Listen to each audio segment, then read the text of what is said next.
the Wall went down to London's Astoria to see the cult figure in action.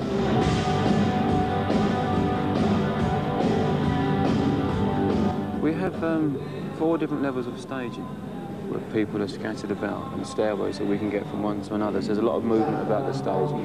We have various motorised gantries in the roof that lower down and swing about and do various things. But that's something of a problem because they're so heavy. 1 or 2 of the places have been a little bit dodgy about whether they could actually fly them out of the roof or not because there's just so much weight moving about. But it's gone well apart from 1. Various other things. We have 2 computers that actually control the whole thing because there's something like 600 lamps that all do various kinds of sequencing and chasing. We have 6 towers. You can see some of them behind every now and again. Not now. That do various things. That gives you like a city skyline in the back. And the highest one of those, I think, is 24 feet high. So it's quite big. The whole thing is about 44 feet wide. It's a very big... it's very exciting, actually, to be out there amongst it, but it does get quite hot. That can be a problem sometimes.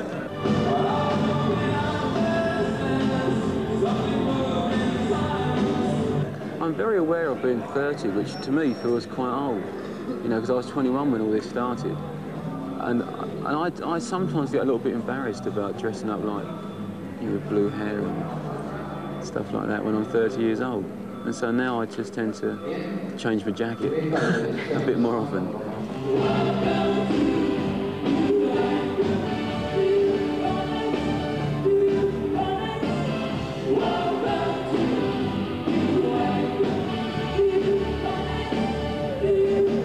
I've found the last 3 or 4 years very, very difficult. You know, I've never got on that well with the press, so I'm kind of used to that. I've recently, well not recently actually, for the last 3 or 4 years, when the trouble started, had an enormous problem with Radio 1. I mean, I haven't been playlisted on Radio 1 since 1983. And that makes it very, very difficult to survive and to compete. You know, when your record is getting no plays and somebody 10 places below you in the chart is getting 15 or 20 on national radio, that does make it very, very difficult. And it's kind of given me a bit of a drive, an incentive to want to prove it all over again like I did before I made it.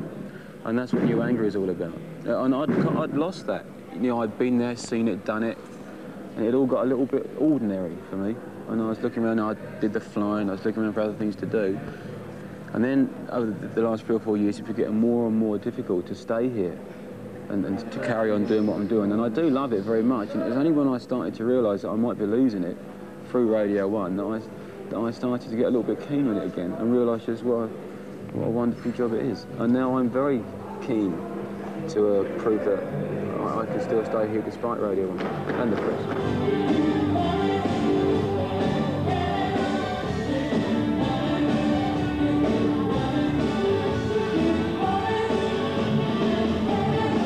I wasn't prepared for the public reaction. All of a sudden, it seems like the public treat you as though you've raped somebody, or worse, if there is something worse.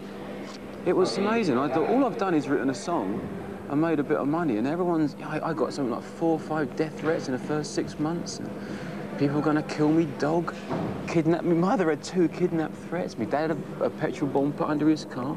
I was totally unprepared for that. That you get that amount of resentment and jealousy. And then over the years, that does tend to fade away a little bit because people just get used to you as being famous. And I think that kind of resentment is at its peak when you first make it, when they're aware that you've just come into some money and into some fame. Then they really don't like it. But I found that really hard, actually. And obviously the workload is very high. And I made it from nowhere. I hadn't had a progressive rise to fame. I was nothing, and then I was something. And that, all of those things together made it quite difficult. And so, after about the first year, I really had enough. I did actually. I got out of touring for about 3 years, didn't do it at all. I just wanted it to be a hobby again. And now, because I have been doing it for so long, it does seem, not like a hobby, it's maybe not the right way of putting it, but it does seem like this is what I do, and this is normal. And I've grown up with it now, and I'm very happy with it.